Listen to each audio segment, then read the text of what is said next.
Halo teman-teman semua, sorry baru bisa bikin video ini karena kemarin lagi banyak kerjaan ya. Jadi hari ini kita akan mempelajari tentang value investing dari rangkuman bukunya Benjamin Graham, dari Warren Buffett, dari Lo Keng Hong, dari private kelasnya Lo Keng Hong dan segala macamnya. Nah, hari ini kita akan belajar tentang gimana sih cara nentuin saham value investing, gimana cara belinya, gimana cara jualnya. Seperti itu. Oke, next.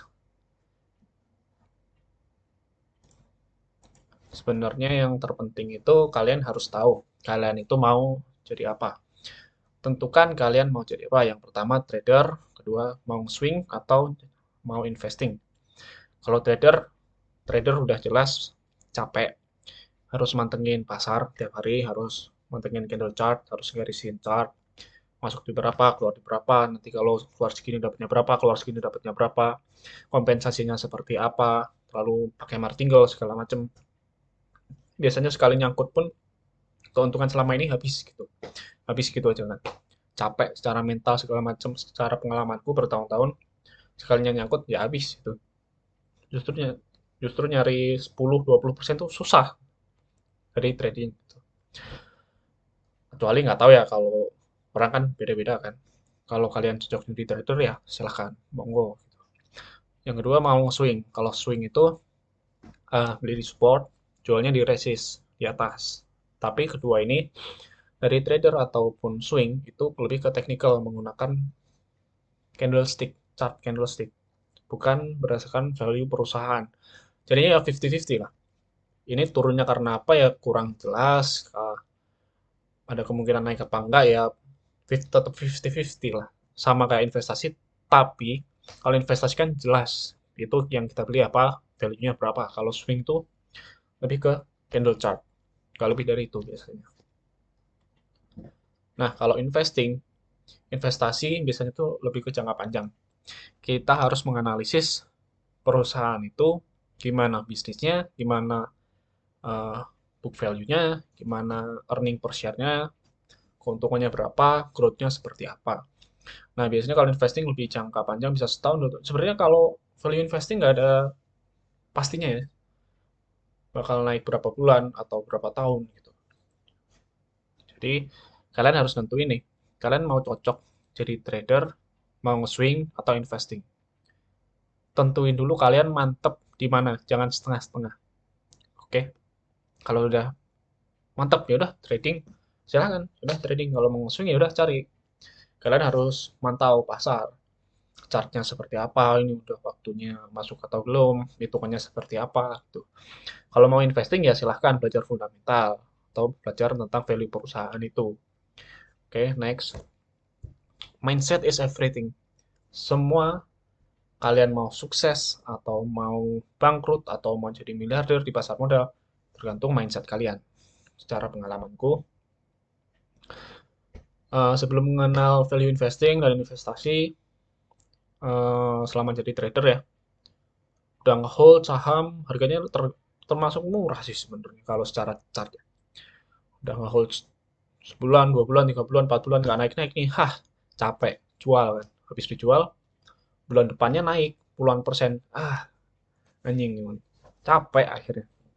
Maka dari itu kalau kalian mindsetnya trading, kalau nggak naik-naik ya udah langsung jual, nggak usah nunggu. Kalau kalian mindsetnya investasi, ya udah hold sampai naik. Jangan sampai kalian nyesel ternyata harga sahamnya naik setelah kalian jual, dan itu sering terjadi terjadi sama siapapun. Selama ini sharing-sharing sering seperti itu. Nah, mindset yang pertama yang perlu kalian tanamkan adalah saham itu bukan sekedar angka di aplikasi. Saham itu adalah sama dengan membeli sebuah perusahaan.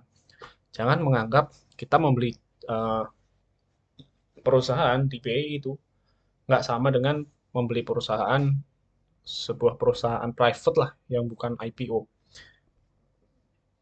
Anggap aja kita tuh membeli perusahaan private, bukan membeli chart atau membeli harga atau nominal di dalam aplikasi. Kalau kalian mau membeli suatu perusahaan kan ya jelas pasti harus mempelajari perusahaannya seperti apa. Bukan hanya instrumen harga naik turun di dalam chart seperti itu. Berarti saham sama dengan membeli perusahaan. Dan perusahaan di BEI yang listing itu sama dengan sebuah perusahaan private. Nggak lebih, nggak kurang. Cuman dia IPO gitu doang. Masyarakat bisa masuk, bisa membeli saham tersebut. Jadi membelinya sama dengan saham private. Sama ini nih. Walaupun saham mau perusahaan private atau perusahaan yang udah listing, sama. Mindset yang kedua adalah investasi itu jangka panjang dan tidak ada jangka waktu pasti untuk naik. Itu yang perlu ditanamkan. Kalau kalian nggak kuat ngehold, kalian nggak mantap sama uh, sahamnya, sama perusahaannya, ya habis duit kalian. Karena nggak ada waktu atau jangka waktu yang pasti untuk kenaikan sahamnya. Nah, yang kedua ini konsistensi. Yang terpenting adalah konsistensi kalian menetapkan atau nge-hold mindset kalian ini. Kalian mau investasi, mau swing atau trading. Karena biasanya kalau orang udah mantap, wah investasi naik 10-20% dijual. Itu bukan investasi namanya. Waktu dijual, naik tinggi. Ratusan persen. Ya, ketinggalan kereta dong. Jadi untuk konsistensi itu sangat penting dalam kesuksesan kita di pasar saham, di pasar modal ya kan. Yang keempat adalah DCA, Dollar Cost Averaging, dan Compounding Interest. Ini yang paling sering aku sebut-sebut adalah compounding interest. Nah, kalau DCA itu apa? Itu adalah dollar cost averaging atau averaging down. Ketika kita udah nemuin saham nih murah, kita beli kan. Ternyata harga sahamnya turun. Ya udah beli lagi ketika ada uang. Ternyata tambah turun. Ya udah tambah banyak belinya, semakin turun semakin banyak belinya. Dengan catatan perusahaan itu perusahaan bagus, oke. Perusahaan bagus, nilainya oke, harganya miring. Makin turun makin beli karena apa? Untuk nurunin averaging harga beli kita. Semurah-murahnya saham, semakin turun nggak mungkin nggak mantul. Mau dibawa turun sampai berapa sih? Kalau udah murah, kalau udah di bawah nih, mau dibawa turun sampai berapa lagi nih? Itu kan. Kalau kita kejar terus averaging kita turunin terus, ketika mati udah cuan banyak gitu. Nah, yang selanjutnya adalah compounding interest. Ini mengulung return dari keuntungan investasi kita. Seperti yang pernah aku tulisin ya di Instagram segala macamnya. Dari investasi 10 juta, dapat return investasi pertama 100%. Anggap itu 100%. Jadi 20. Selanjutnya jadi berapa? 40, 80, 160, 320, 40, 1 M lebih. Dah, setelah itu gulung terus. Ya kalau cuma 10 juta, kalau kita kan nyicil pakai dollar cost averaging ini ketika ada uang, ada saham bagus, harganya miring, ya udah kita beli terus kan, kita akumulasi. Ya kalau 10 juta kalau nambah terus ya makin banyak gulungnya.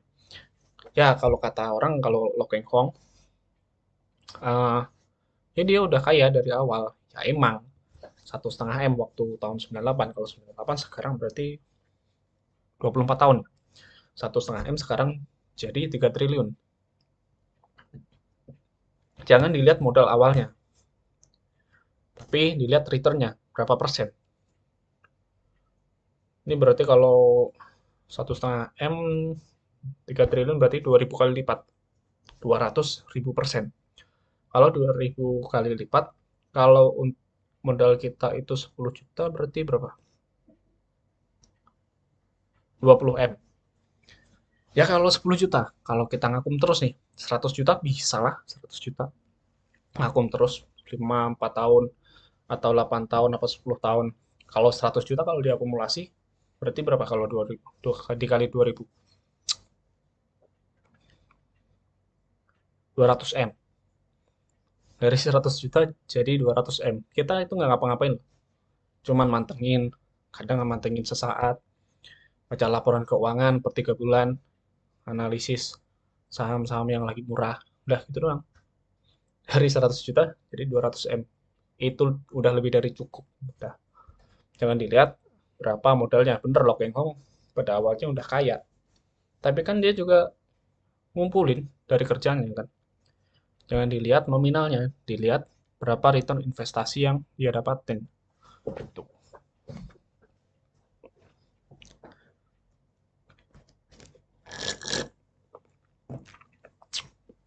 Oke.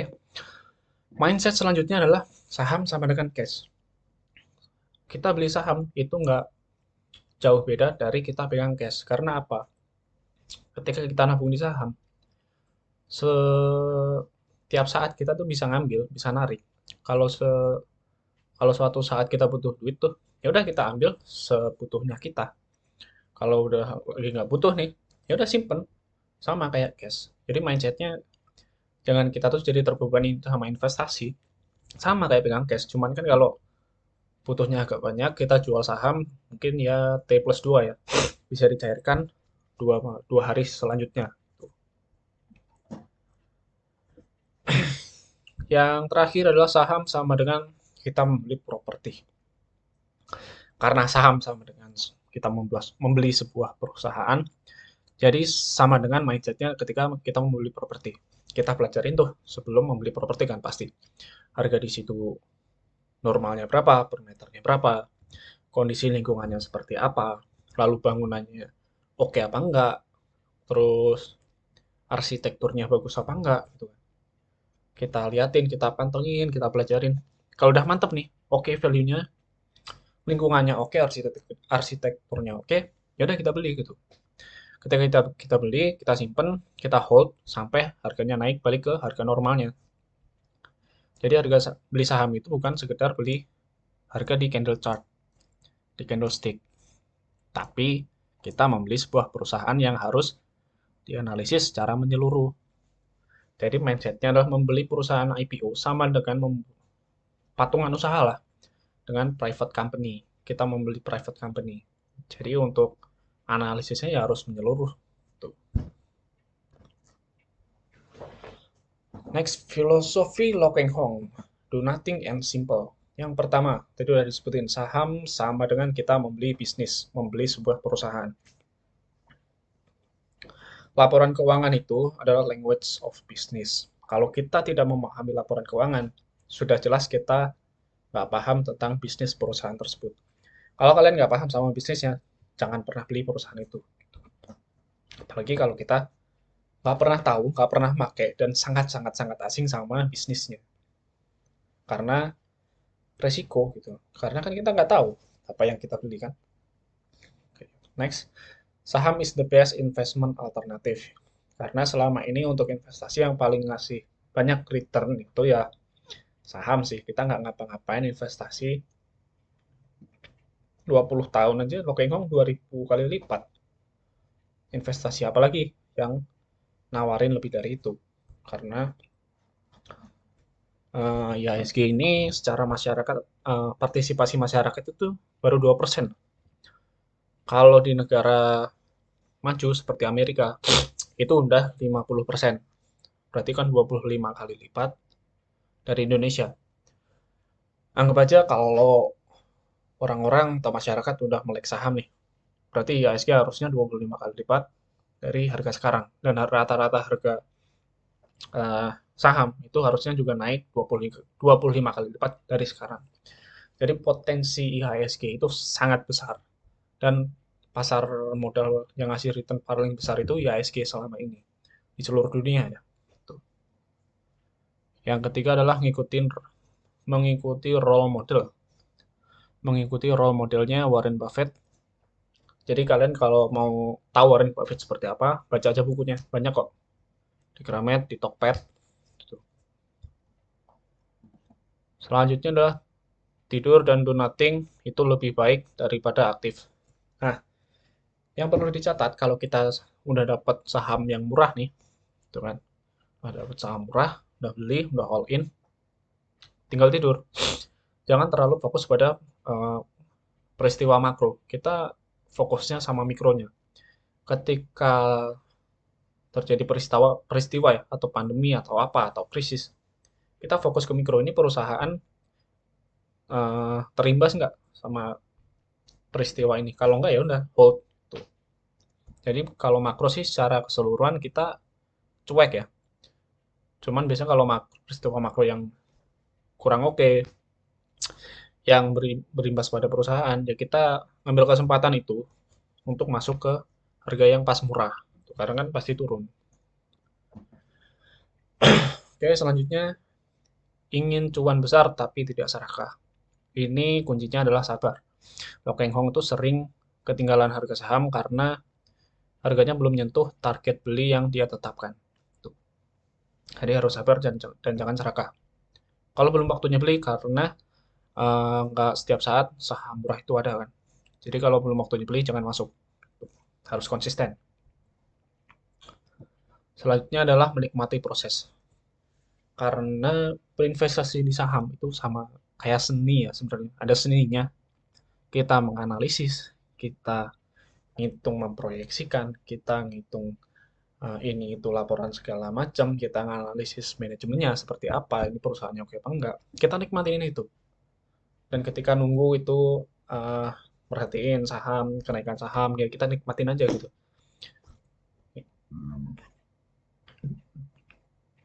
Ketika kalian belum bisa menikmati proses ini, berarti ada yang salah sama cara investasi kalian. Yang terakhir adalah super hemat dan sederhana, termasuk gaya hidup dan strategi investasi. Dalam strategi investasi yang dimaksud hemat, yaitu kalau belum waktunya masuk, jangan masuk. Kita bisa menghemat berapa banyak ketika kita bisa sabar, nunggu harga lebih turun, kita akan menghemat dana atau investasi kita, returnnya bisa lebih besar.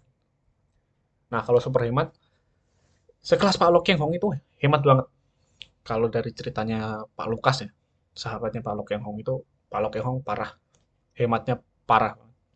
Dengan sekelas orang triliuner, bajunya biasa, makannya biasa, liburan juga jarang. Lebih suka menghabiskan waktu di saham, mantengin saham, baca laporan keuangan, sama beli properti kalau Pak Lo. Kalau mobil segala macem, paling Pak Lo sih katanya sering makan di warteg sih malah katanya Pak Lukas. Sehemat itu sih. Karena dari sifat hemat itu biasanya berbanding lurus sama kesuksesan hidup kita. Makin boros, sebanyak-banyak apapun lah uang kalian. Ini perhatiin ya. Sebanyak apapun uang kalian, kalau kalian boros, habis-habis. Pasti habis. Tapi sekecil-kecilnya uang kalian, kalau kalian bisa ngelola, bisa hemat, pasti bisa ngegulung. Pasti mas, makin bisa kaya. Pakai apa? Ya investasi sama pakai compounding interest. Syaratnya adalah sederhana dan hemat. Jadi kelebihan value investing itu apa sih? Sampai bisa membuat Pak Lo Keng Hong dan Warren Buffett itu jadi triliuner. Padahal mereka itu orang yang awalnya kurang mampu. Pak Lo ya, kalau Warren Buffett nggak tahu ya. Nah, yang pertama adalah mengurangi probabilitas membeli saham di harga tinggi atau overprice. Kan kita pakai price to book value rendah, PER-nya juga rendah. Jadi kemungkinan beli di harga overprice itu nggak mungkin. Dan sesalah-salahnya kita membeli saham, itu pasti ada kemungkinan tetap naik. Margin of safety-nya itu karena margin of safety-nya tinggi. Sesalah-salahnya kita membeli saham. Kalau saham itu lagi di harga paling murah-murahnya, ya pasti ada tetap tetap untung gitu. Walaupun nggak gede-gede banget ya. Tuh, jadi lebih aman. Yang kedua adalah secara jangka panjang, bisa memberikan keuntungan besar. Jelas, karena PBV-nya kecil, ketika balik ke PBV 1 minimal, itu udah cuan harusnya bisa minimal 100% lah kalau value investing. Yang terakhir adalah meminimalisir perilaku kelompok atau kalau kita sering lihat sebut tuh FOMO. Jangan sampai FOMO, kurangin baca grup-grup yang di Telegram segala macam. Karena itu merusak mental.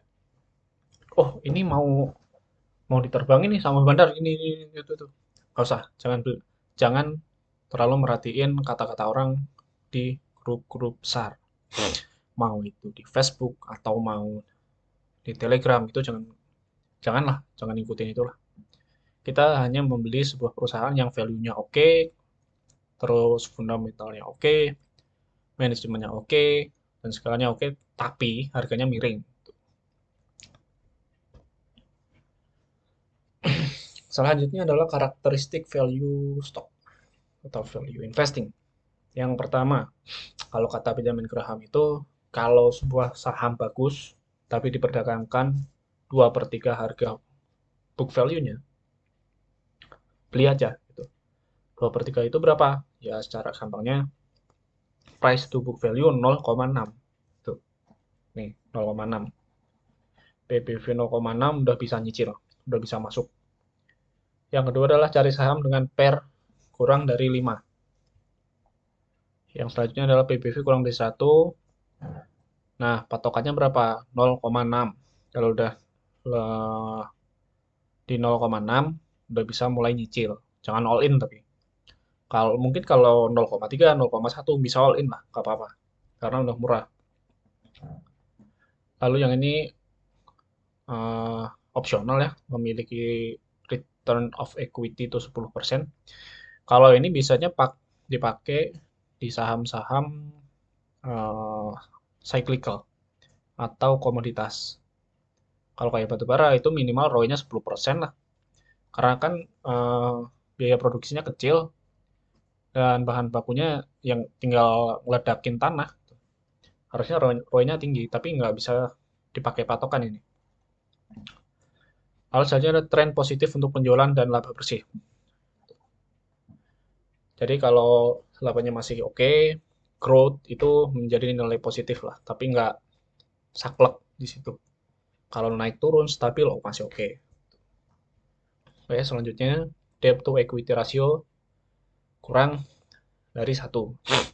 Berarti utang perusahaan lebih kecil dari ekuitas perusahaan. Jadi utangnya lebih kecil dari ekuitas atau modal perusahaan. Itu bagus. Selanjutnya adalah dividen yield minimal 2% nih dan konsisten. Ini juga opsional sih. Ketika perusahaan nggak membagikan dividen, itu kan berarti dimasukin ke modal perusahaan kan. Ngegulung di modal perusahaan. Berarti kan modal perusahaan makin kuat, bisnisnya makin oke, pemodalan makin besar. Jadinya kalau nggak bagi dividen pun nggak masalah.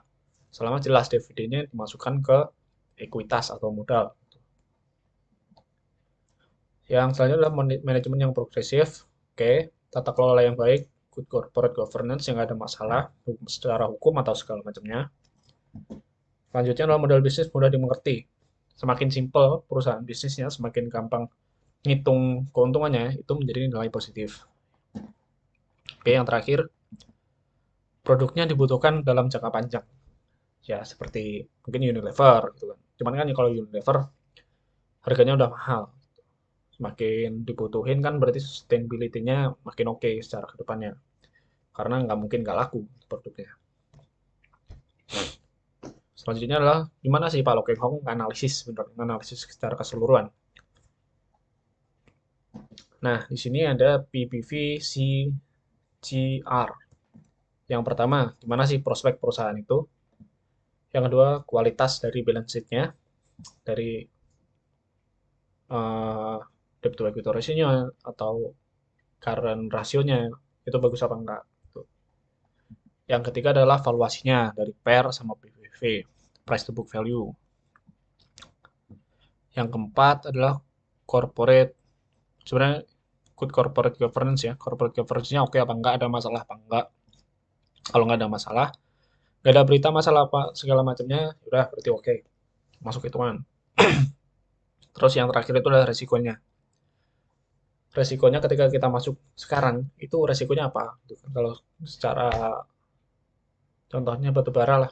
Kalau kita masuk sekarang kan resikonya berarti harganya bisa terjun tuh, walaupun PBV-nya masih kecil, tapi kan secara cyclical harga batu baranya udah di atas, udah di ujung tuh. Udah sekarang berapa 500 per metric ton sih kalau nggak salah. Dari harga 60 ke 500 itu kan resiko.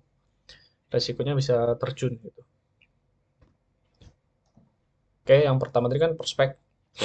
Kita analisis nih peluang perusahaan mendapatkan laba atau kas bebasnya di masa mendatang. Nah, secara hitung-hitungannya kita lihat secara historisnya dia itu naik apa enggak. Semakin kalau dari tahun ke tahun semakin naik berarti kan growth itu kan berarti nilai positif. Ada kemungkinan akan terus melanjutkan prospek positif. Yang kedua adalah besarnya laba. Semakin besar laba, semakin kuat perusahaan untuk mengakomodasi kenaikan sahamnya. Yang ketiga adalah model bisnisnya. Gimana sih dia cara memperoleh labanya? Semakin simple tadi, semakin gampang dihitung, berarti akan menjadi semakin lebih gampang dianalisis, semakin gampang kita bisa ngitungnya. Ini prospek ke depannya seperti apa. Ini pertumbuhan laba sama kayak yang satu, sama durasi sustainability. Kita lihat nih, perusahaan ini udah berdiri dari kapan? Kalau biasanya kalau udah berdiri dari 1990-an itu oke, karena udah teruji tuh kemampuannya melewati berbagai krisis dan sampai sekarang masih oke. Tuh. Yang terakhir adalah ketidakpastian laba nih. Ini oke skip lah.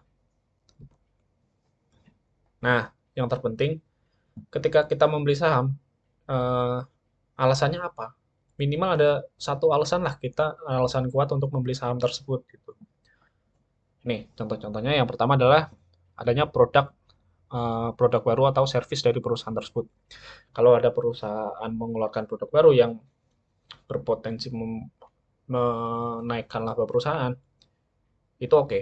Kita bisa membuat itu menjadi alasan kita membeli sebuah value stock ini. Yang kedua adalah adanya kenaikan dari permintaan masyarakat. Contohnya apa? Kemarin kayak vaksin segala macam, itu kan permintaannya naik tuh. Otomatis untuk labanya juga akan naik. Tuh. Yang ini lower competition. Jadi untuk persediaan barangnya ada penurunan drop ya, terjun ya. Jadi ketika kita punya pesaing nih, pesaingnya udah hilang.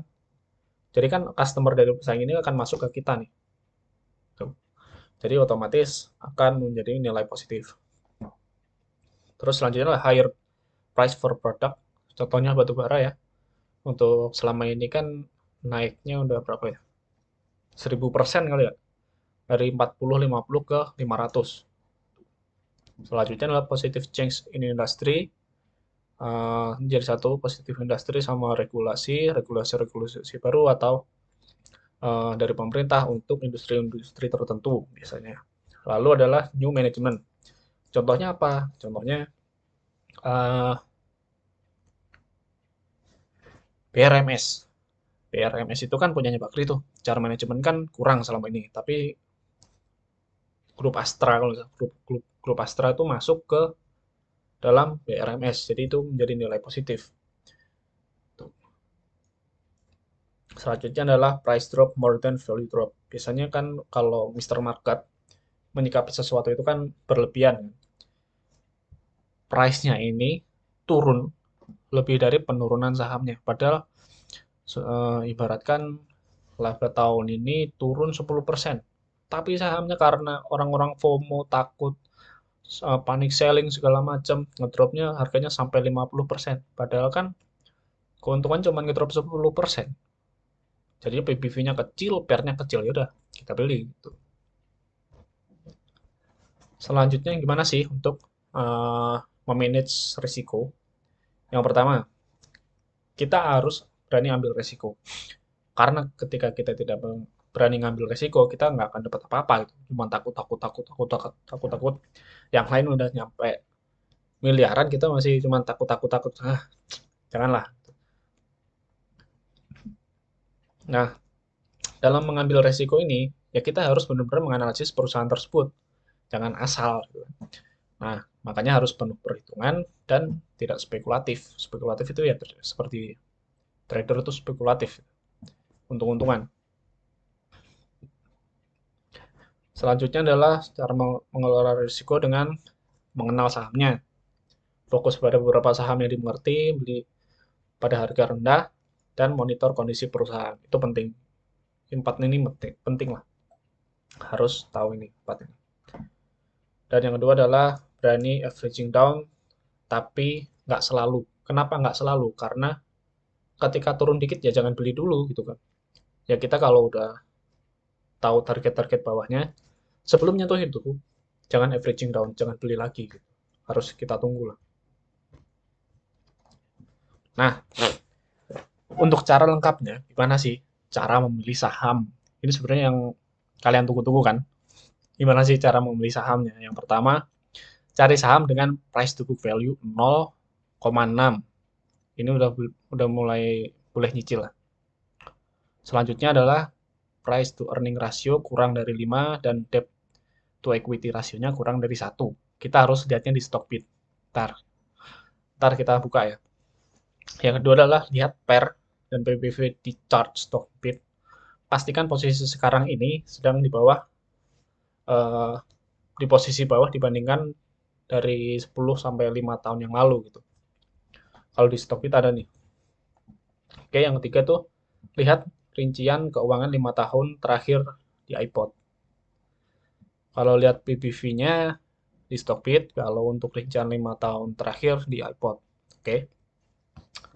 Yang keempat adalah baca laporan keuangan setelah kita mendapatkan atau ngefilter saham-saham yang murah dari sini. Oke, yang kelima adalah pelajari prospek sahamnya, 6 sustainability-nya, dan 7 good corporate governance-nya. Nah, pelajari prospek sahamnya yang seperti tadi, gimana kemungkinan sustainability atau laba perusahaan ke depannya.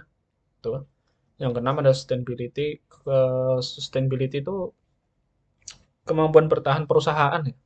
Semakin lama perusahaan itu berdiri, biasanya semakin kuat. Karena sudah teruji melewati berbagai krisis. Yang terakhir adalah good corporate governance. Ini cara lihatnya bagaimana kan? Kita bisa lihat di internet. Ketik aja tuh.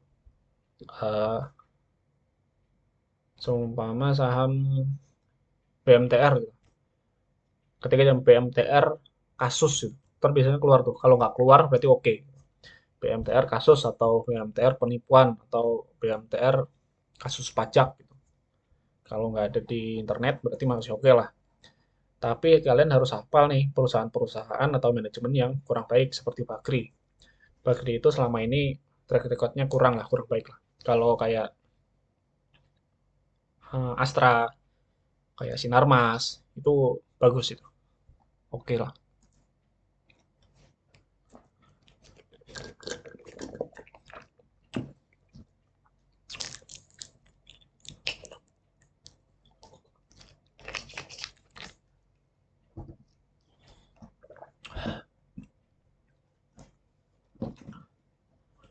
Oke, kita langsung praktekin. Yang pertama, cari saham dengan PBV 0,6 per kurang dari 5 dan debt to equity ratio kurang dari 1 di Stockbit. Oke, langsung kita buka. Oh, sorry.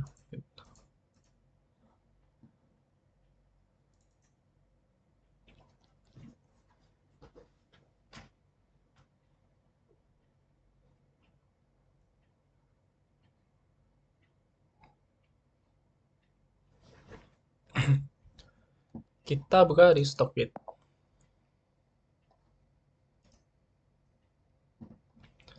Oke, caranya gimana? Nih, klik menu search,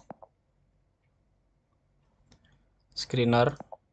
Ini kalian harus buka akun di sini ya. Daftar aja tuh nggak apa-apa. Minimal depositnya cuma 100.000 nih di sini. Kalau kalian belum daftar, kalian belum bisa pakai ini nih, fiturnya ini. Ini adalah fitur untuk Pro. Pro itu apa yang orang yang punya akun di Stockbit. Gak apa-apa, cuma 100.000 dapat ini kok. Tapi itu kan tetap uang trading kalian di sini. Caranya, ini aku udah buat save screener value investing. Ntar kalian bikin di sini nih, create. Terserah ini kalian namainin apa, ASG. Nah, ntar nih tambah rules. Basic, pilih rasio. Ntar kita nih market cap-nya mau berapa nih?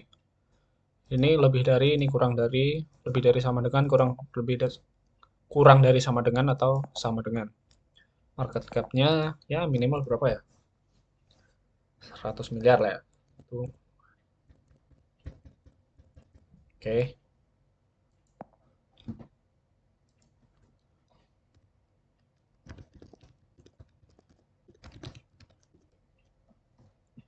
Oke, kita tambah lagi. Basic rasio. Pilih rasio, valuasi. Pilih current Mana current book value? Nih, current price to book value. Pilih yang kurang dari sama dengan 0,6. Dan tambah basic rasio, pilih rasio, valuasi current PE. Nih, per price to earning ratio yang pilih yang normalize, oke. Kurang dari 5. Oke. Kita tambah untuk income kita cari yang wait. Debt to equity ratio di mana ya? Debt to equity ratio. Oh, sorry. Di sini debt to equity rasionya kurang dari 1. Dan tambah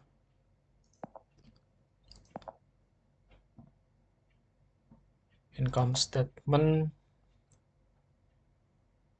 net income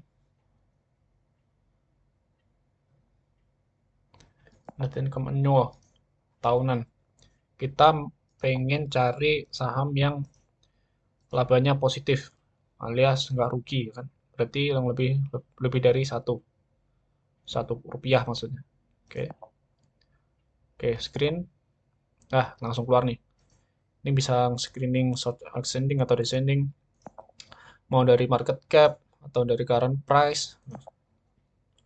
Nih, muncul semua nih current PBV-nya nih. Tak. 0,4, 0,5. Nah, cara lihatnya gimana? Ya cari aja nih yang paling murah mana dan yang paling kalian kenal. Semakin terkenal tuh semakin bagus. Seperti ini, PNIN nih. Wah, market cap-nya 4 berapa? 4 triliun, 4 triliun. PI-nya cuman PBV-nya 0,23 berarti cuman 23% dari book value-nya. Tapi jangan masuk karena kita lihat secara chart kan udah naik tinggi ya. Jangan pernah uh, ngejar saham yang udah naik tinggi.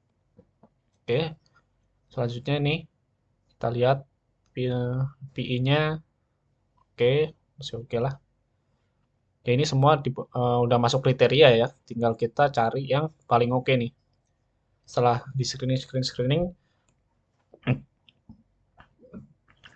setelah di screening ya, berarti kan dapatlah BMTR nih. Oh ya, sorry, kalau kemarin sebenarnya udah dapat bocoran ya untuk Intiland Development. Pak Lo udah masuk sini, tapi karena masih rookie dan aku sendiri nggak tahu alasannya masuknya apa, mungkin karena proyeknya oke, prospeknya oke, tapi aku sendiri nggak tahu alasannya Pak Lo masuk apa. Jadi aku sendiri nggak masuk dan nggak share ke kalian. Tapi seminggu ini udah naik, tiba-tiba naik 30-40% lah. Karena aku nggak terlalu mengenal saham ini dan masih rookie, ya aku nggak masuk gitu. Karena masih ada saham murah yang lain yang aku kenal. Seumpama, oh dapet nih BMTR. Wah, market market cap-nya oke nih. Ketika market cap-nya lebih besar terus makin menjadi lebih baik ya. Kalau seumpama kayak ini nih, Dewa nih. Dewa ini kan grupnya Bakri. Walaupun market cap-nya lumayan, manajemennya kurang kurang oke. Terlalu banyak permainan lah di dalamnya. Banyak utak-atik angka laporan keuangan. Jangan dipegang nih. Ya boleh, tapi terlalu resiko sih. Nah, kalau ini saham cyclical. Austindo ini sawit kalau nggak salah. Jadi naik turunnya tergantung harga komoditasnya. Seumpama, oh kita dapat BMTR gitu. Ya udah, kita udah dapat BMTR. Selanjutnya apa? Gitu kan. Kita lihat rincian laporan keuangannya 5 tahun di iPod. Oke. Oh, sorry. Tahap kedua nih. Lihat pair sama BBV chart di Stockbit. Pastikan posisi sekarang sedang berada di bawah eh, posisi 5 sampai 10 tahun terakhir. Udah, berarti kita Buka BMTR.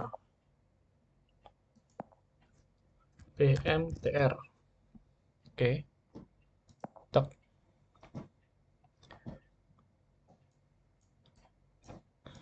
Nah, kalau kalian pengen lihat news atau komen-komen orang, lihat di sini di streamnya. Nih, mana tadi? Stream. Nah, kalau mau lihat PI sama PPV band-nya selama 5 sampai 10 sampai 3 tahun terakhir, itu lihat di apa ya, financial. Oh, di analisis. Nih, kalian bisa lihat dari 3 tahun terakhir, 5 tahun terakhir, sampai 10 tahun terakhir.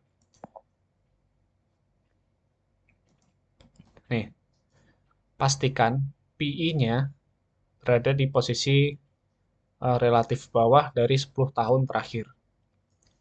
Sama yang paling penting, price to book value-nya berada di posisi bawah dari 10 tahun terakhir. Dari 2014 sekarang itu murah banget nih BMTR nih. Tapi karena sudah mulai naik, resikonya juga semakin tinggi untuk turun. Tapi kalau kalian mau nge-hold bener-bener masih yakin ya silahkan dicicil gitu kan.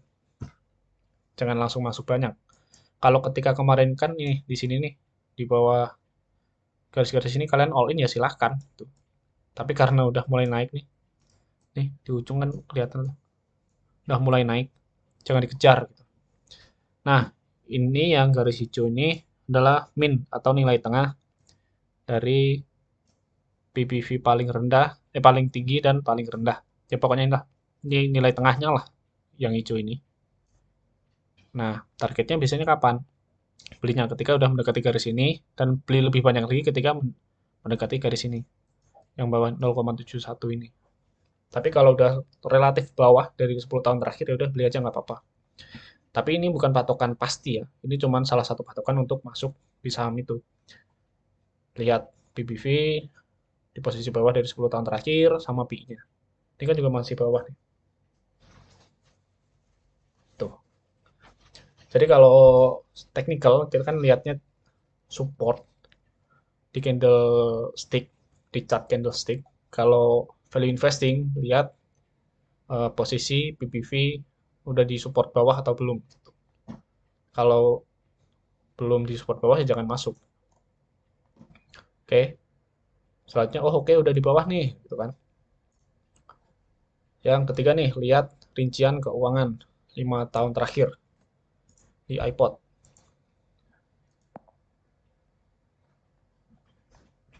Fundamental, fundamental, pilih yang 12 month, setahun.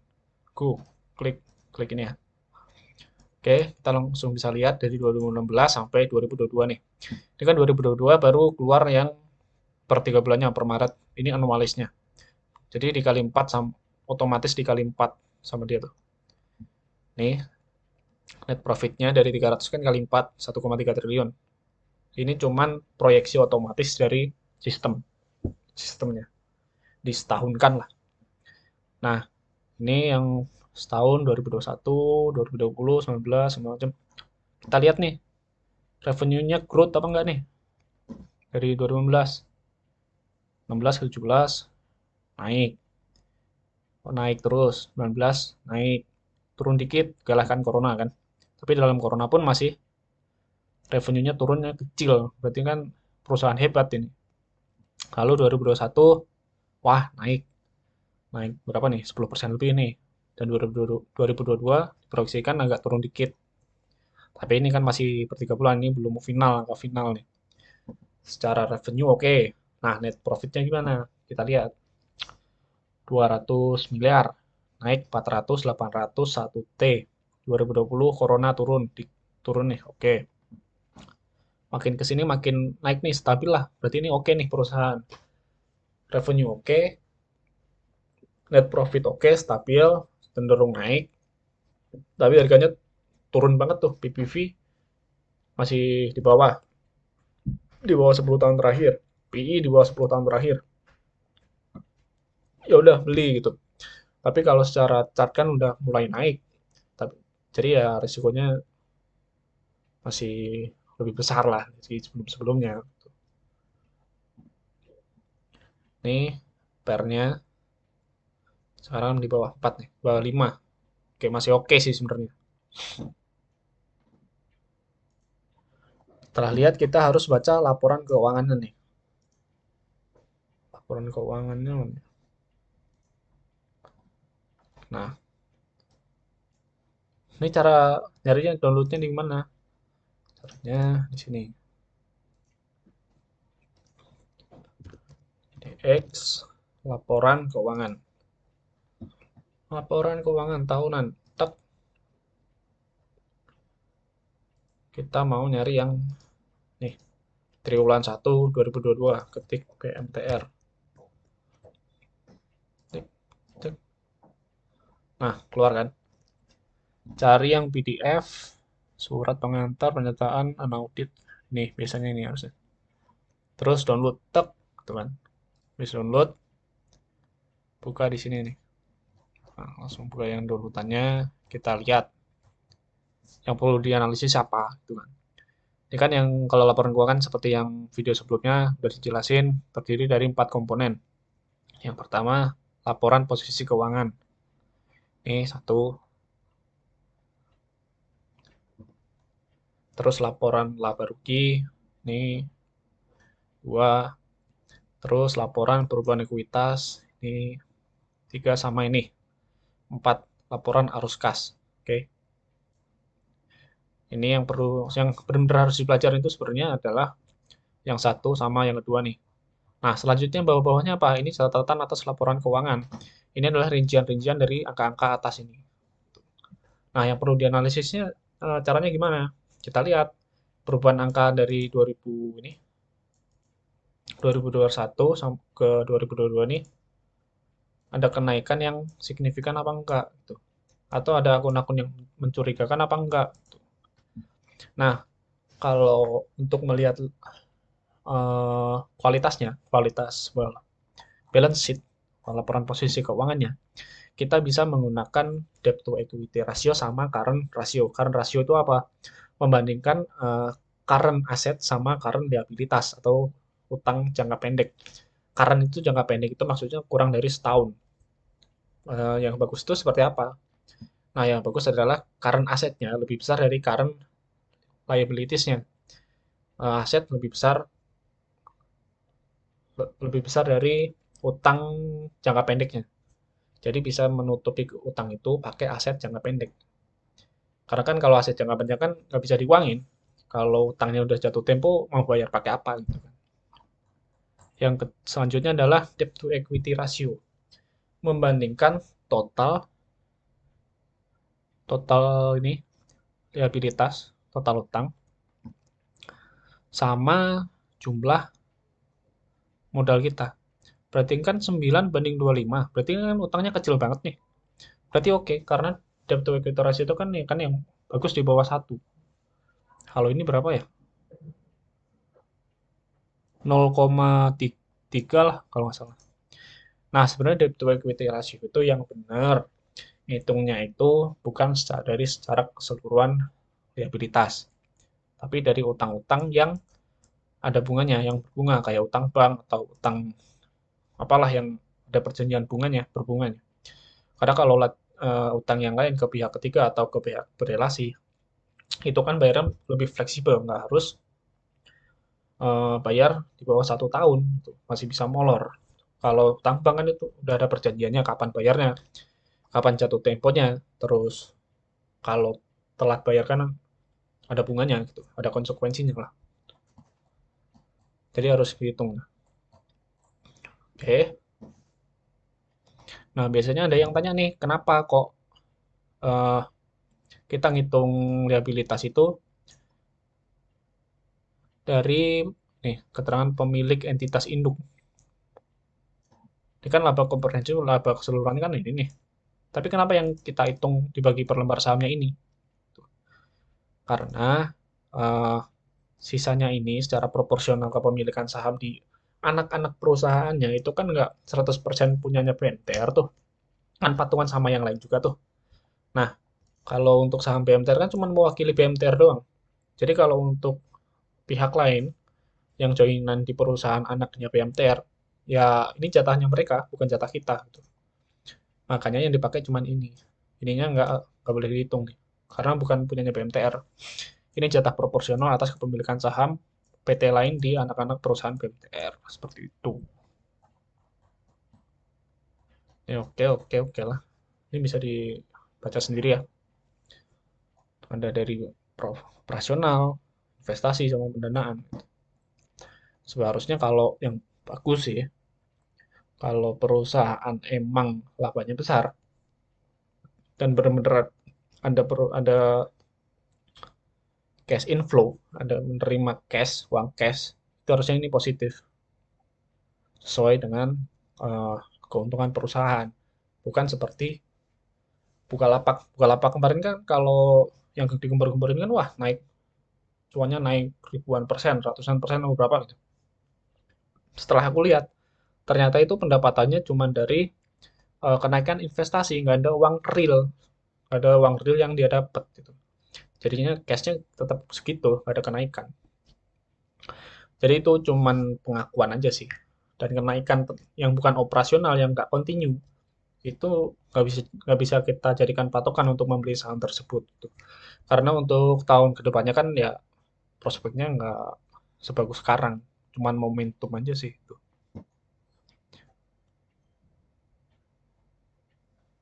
Oke, yang selanjutnya ini catatan laporan keuangan yang perlu dilihat.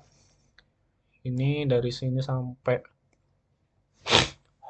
sorry ya, rada nggak jelas. Polip soalnya.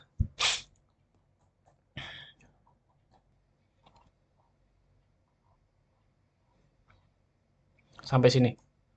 Kalau catatan 2 sama sampai ketiga nanti nggak usah dibaca karena itu sekedar kebijakan akuntansi. Nih, sampai sini nih. Sampai sini, 2 sampai sini, nggak usah dibaca. Lanjut ke 4. Nih, nah, kalian baca semua rinciannya. Yang perlu kalian perhatikan, itu ada keterangan-keterangan yang ganjil apa enggak. Ada sebuah transaksi yang mencurigakan apa enggak. Ada movement yang terlalu besar yang dibuat-buat apa enggak. Biasanya yang bagus itu uh, apa ya, transaksi dengan pihak berelasi itu semakin kecil semakin bagus gitu. Karena kemungkinan besar nggak ada permainan antara perusahaan induknya.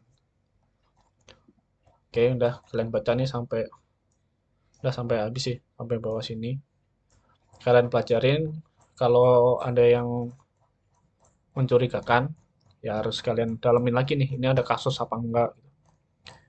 Utang utang banknya oke apa enggak? Dibayarkan secara tertib apa enggak? Ini udah semua perjanjiannya lengkap nih di sini. Signifikan, ini perjanjian signifikan segala macam. Ini perusahaan besar banget sih. Walaupun pandemi, 9 bulan itu keuntungannya udah sampai 1 triliun. Nih, free to air dari MNC, RCTI, Global TV, kalau nggak salah iNews, iNews kalau nggak salah. iNews juga masuk nih semua anaknya nih. Ini perusahaan kuat banget sih. RCTI segala macam. TPI. Oke, kalau udah oke dari laporan keuangannya kalian udah paham, lanjut ke pelajari prospek prospek sahamnya. Nah, cara mempelajarinya gimana? Ya kita lihat aja tuh dari tahun 98 sampai sekarang tuh masih sustainability-nya oke apa enggak gitu kan. Dua ini jadi satu sih sebenarnya. Sustainability-nya oke, lalu produknya dipakai masyarakat sampai sekarang, lalu inovasinya bagus, bikin kalau RCTI kan bikin di YouTube bikin, terus M-Shop bikin segala macamnya termasuk oke lah perusahaannya.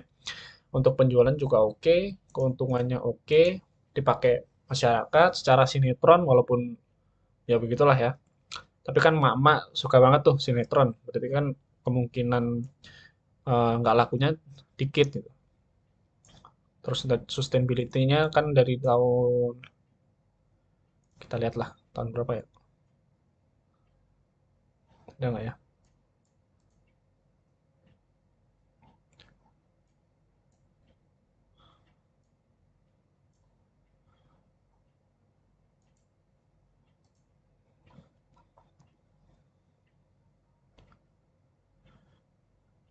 Nih, Haritanu, punya Haritanu. Dia aja IPO dari ini, tahun 95. Berarti kan udah teruji tuh. Ngikut, ngalamin krisis 98, 2008, terus penurunan 2015. Berarti kan oke lah secara sustainability-nya. Yang terakhir adalah good corporate governance. Kita search aja tuh.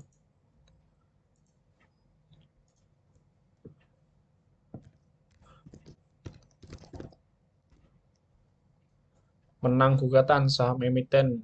Oke, oke.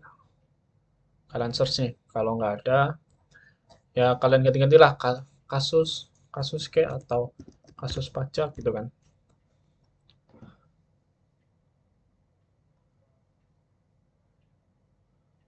Ini kalau nggak ada kasus, coba nih. Bermasalah. Ini yang kemarin, gugatan kemarin. Loke Hong kenapa masuk? Walaupun ada gugatan, karena gugatannya relatif kecil. Gitu. Tapi pasar market menanggapinya terlalu over. Jadi penurunannya terlalu besar daripada ancamannya.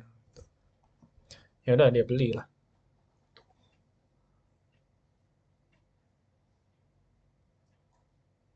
Penggelapan kasus lama nih.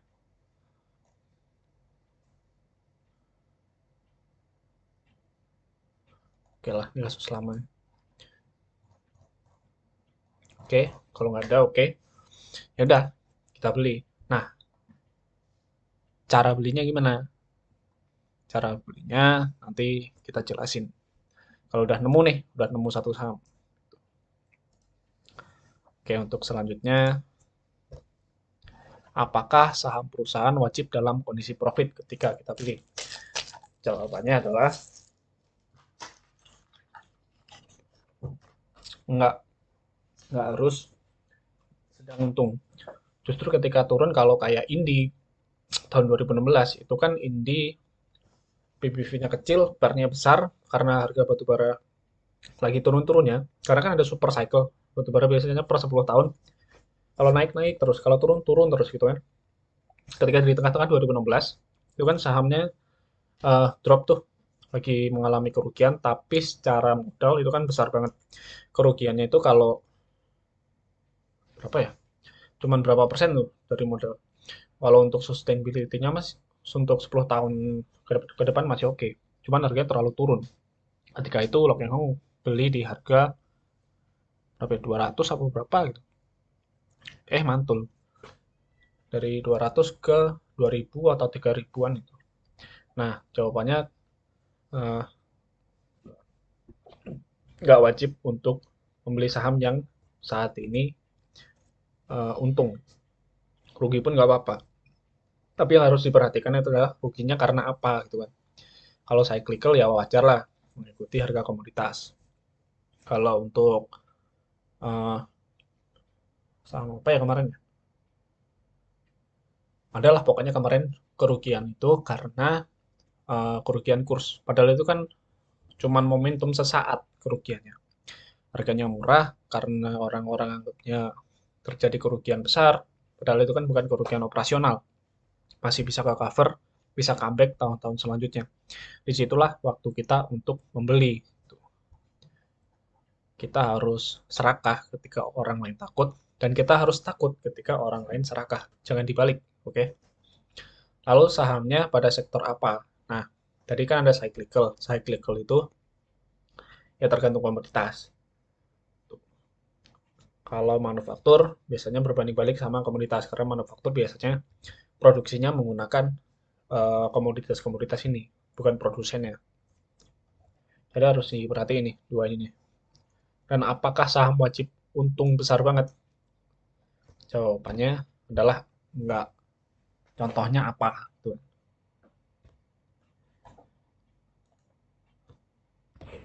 Ini chart harga gas dunia. Oke. Pada 2020 harganya masih 2000 nih. Wah, kita analisis dong. Kita anggap aja nih kita masih di tahun 2021 nih. Kita analisis mulai uptrend nih. mulai ada perang-perangan, mulai ada COVID segala macam kan, masih ada COVID kan, kemungkinan udah mulai uptrend nih di sini nih. Nah, kita harus analisis yang diuntungkan dari kenaikan oil and gas itu perusahaan apa.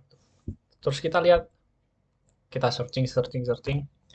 Biasanya kan kalau eh, komoditas naik, biasanya barang-barang yang diproduksi dari komoditas itu, bahan bakunya komoditas itu juga akan naik. Nah, kita lihat kaca. Ini harga kaca dunia nih. Harga kaca dunia tahun 2020 masih 130. Karena harga oil and gas naik, otomatis juga harusnya naik dong harga kaca dunia. Oke, masih di sini nih. Tak, sini lah. Masih di sini. Lalu kita hitung-hitung nih, siapa produsen kaca gitu. Produsen kaca yang masih murah. Selanjutnya, ketika kita searching-searching, ya ini sebenarnya pengetahuan umum. Pengetahuan umum, semakin kalian tahu banyak informasi tentang pasar modal, tentang bisnis, bisnis itu menjadi nilai plus. Semakin gampang kalian menemukan saham murah gitu. Oke, yang perlu kita perhatikan di sini. 6 fakta turunnya harga gas industri. Jadi harganya 6 USD per MMBTU.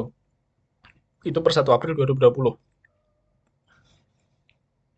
Nah, kalau di Indonesia itu harga gas industri itu disubsidi dan harga maksimalnya adalah $6 per MMBTU. Kalau kita logika dong, harga saham, harga saham, harga oil and gas naik, oke, harga kaca naik. Tapi di Indonesia eh, oil and gas itu kan berarti harganya tetap karena gas industri disubsidi pemerintah dong. Berarti bahan bakunya biaya produksinya tetap, tapi harga jual secara internasional naik. Nah, ini nilai positif untuk saham produsen kaca berarti. Contohnya apa? MLIA. Coba kita lihat. Ini kan di iPod ya. Kita lihat yang per 12 bulan. Ini kita lihat per 2021. Ini kan growth nih. Ini naik turun sih. Tapi keuntungannya cuma 55 miliar.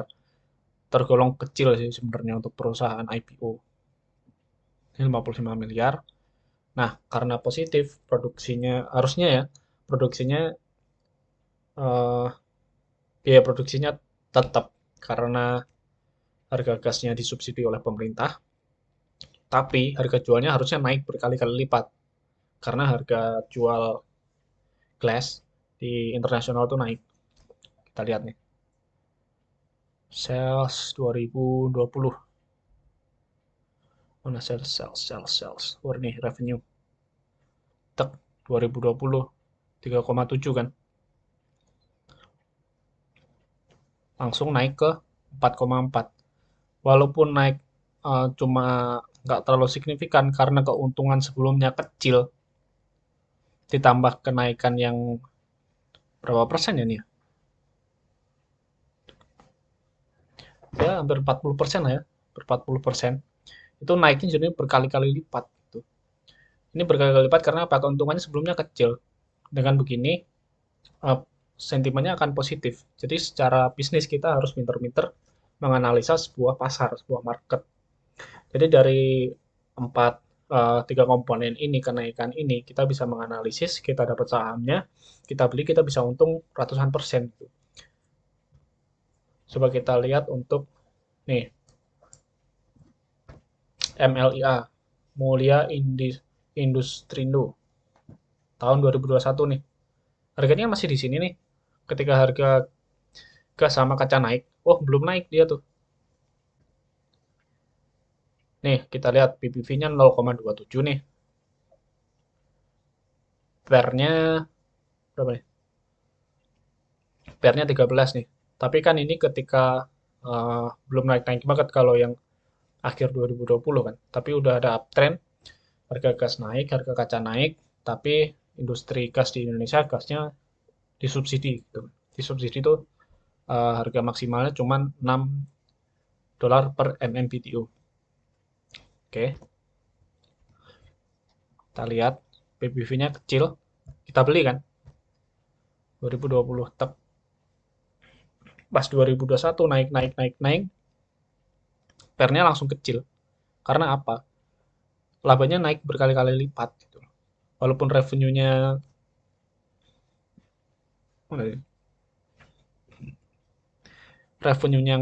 naiknya nggak terlalu signifikan banget, ya kan? Tapi secara net profit-nya naik berkali-kali lipat karena eh, biaya produksinya kecil, bukan kecil sih, produksinya tetap, tapi keuntungannya naik. Dan karena net profit-nya sebelumnya kecil, ketika ada kenaikan ini, jadi naiknya berapa persen ya?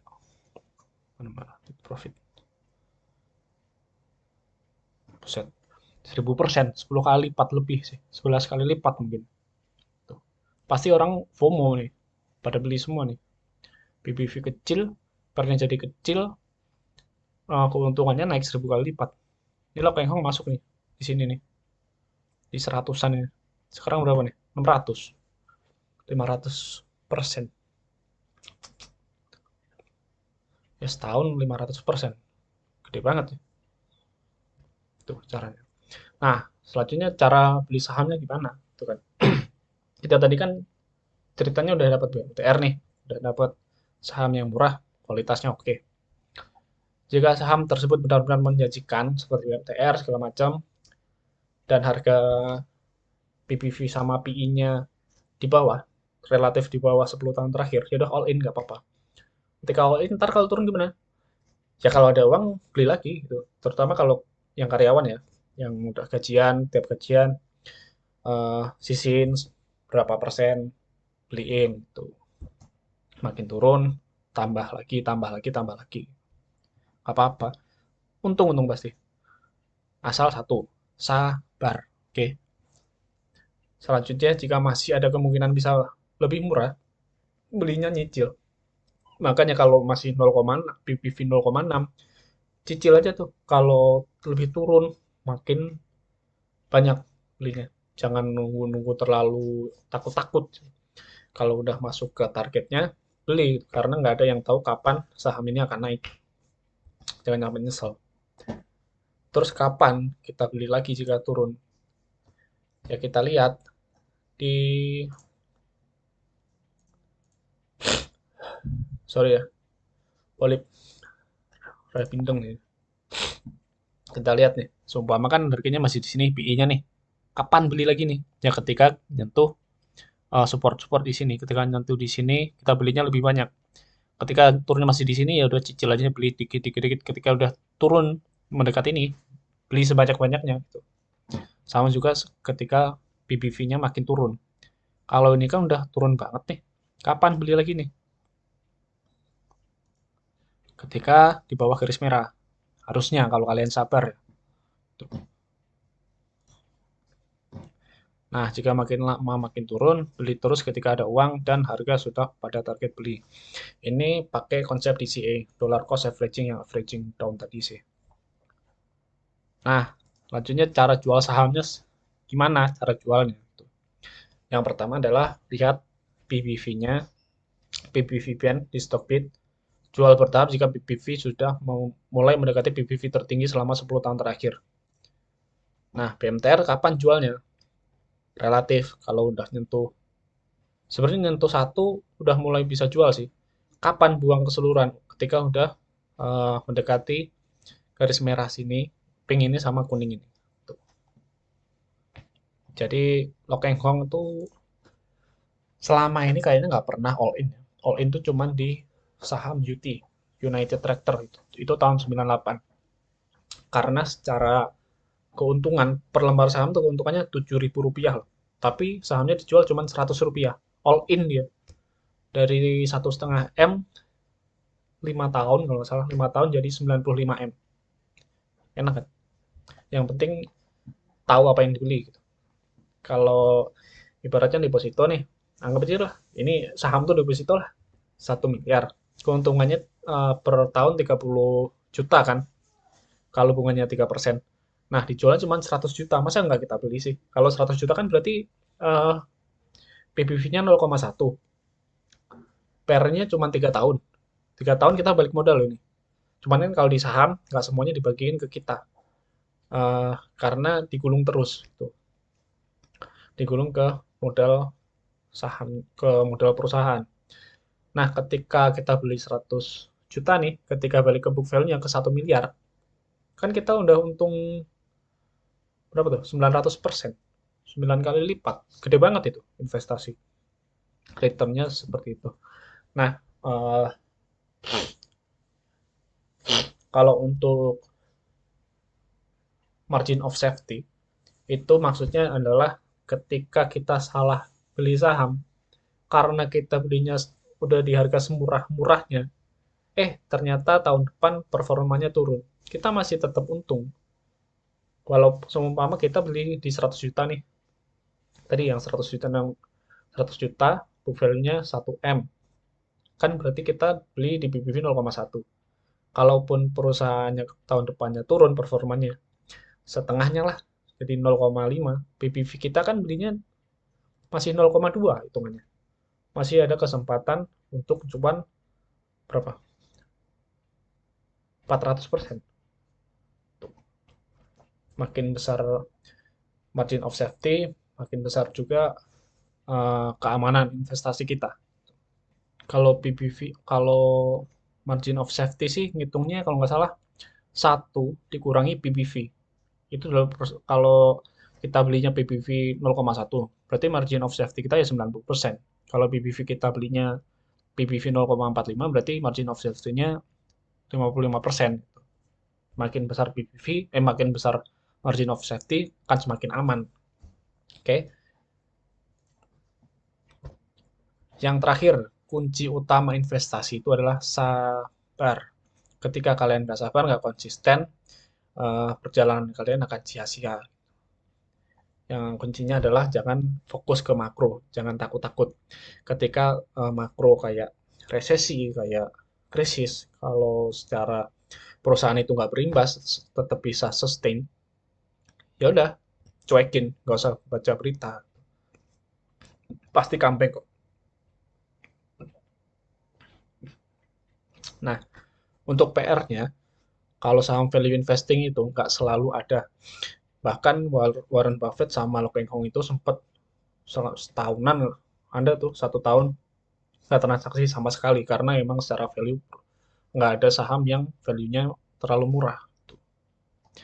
Jadi kalau habis TP nih, kalau ada yang tanya saham apa lagi ya bentar, karena belum ada saham yang menarik. Kalau belum ada saham yang menarik ya udah hold. Kalau aku sih secara aku taktiknya, kalau belum ada saham yang menarik, masukin ke deposito. Deposito mandiri itu kalau nggak salah minimal cuma 1 juta. Dan itu bisa ditarik kapan aja tuh. Cuman kena penalti kalau belum jatuh tempo. Dan itu di roll over, otomatis berpanjang, dan dalam jangka waktu cuma sebulan. Jadi kalau kalian butuh sewaktu-waktu bisa ditarik. Tuh, kalau cuma sebulan kan penaltinya kecil. Lalu yang selanjutnya tidak selalu langsung naik. Nah, ini PR-nya.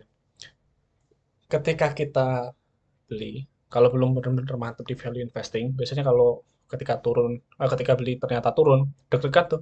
Mau averaging down, takut, tambah turun, gimana? Berarti kalau kalian masih takut-takut, berarti kalian belum uh, paham bisnisnya ini seperti apa, gimana prospek sahamnya, dan apa yang kalian beli. Biasanya kalau udah tahu itu, akan tenang gitu. Oke, mungkin itu aja sih. Kalau kalian mau tanya-tanya segala macam, silahkan. PC silahkan, atau di grup diskusi ya juga silahkan. Kalau ada yang belum jelas. Mungkin itu, sorry kalau ada salah-salah kata atau ada masukan silahkan disampaikan. Sorry kurang jelas ya, lagi polip sana. Rada bindeng. Oke, cukup sekian. Semoga kalian sukses. Semoga kita bisa cuan bareng-bareng, bisa ngerasain bareng-bareng. Yang penting kita nikmatin prosesnya bersama-sama. Oke, thank you semua. Oh ya, ada yang kelupaan. Kalau untuk teman-teman yang bukan basicnya akuntansi, yang belum terlalu paham membaca laporan keuangan, bisa belajar di Stockbit ya. Bentar.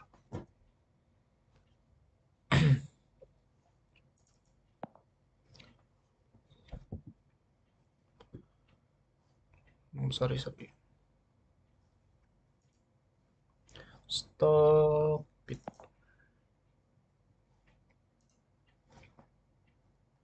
Nih, klik sini.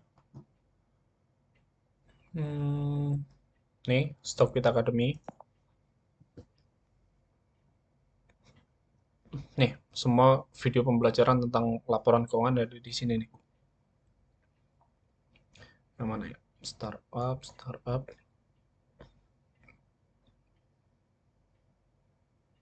Nih, memahami laporan keuangan. Nih, udah lengkap nih. Laporan keuangan, balance sheet, income statement, cash flow. Ini udah bisa belajar di sini ya. Terus jangan lupa baca 3 buku. Bentar.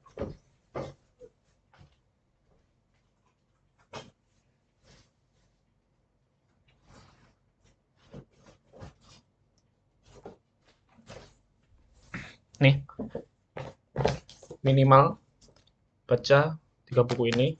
Ini yang pertama, Intelligent Investor. Ada 800 halaman. Cuman kalau kalian males bacanya, minimal baca bab 8 sama bab 20. Dan kalau mau baca keseluruhan yang soal obligasi nggak usah dibaca.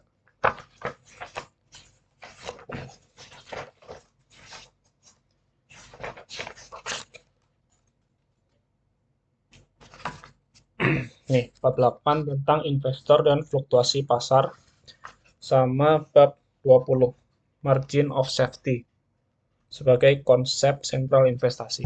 Nih, Benjamin Graham, The Intelligent Investor. Bisa cari di Tokped, di Gramet juga bisa sih. Murah kok, nggak sampai 200. Terus yang kedua, bukunya Warren Buffett, Sukses Berinvestasi Saham. 24 strategi investasi sederhana dari investor nilai. Oke, nih. Ini dibaca. Sama yang ini. Ini bukunya Lo Keng Hong, baru nih. Sama ada satu Lo Keng Hong Wisdom kalau nggak salah. Nih, minimal kalian harus baca 3 buku ini sih, minimal.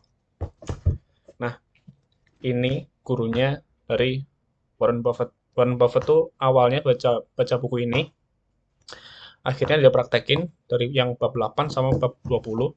Setelah sukses, dia bikin buku ini.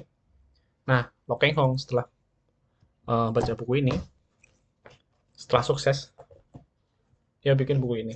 Nah, kita jadi ini 3 buku ini adalah 3 generasi. Generasi pertama, kedua, dan ketiga dari orang-orang sukses dari value investing.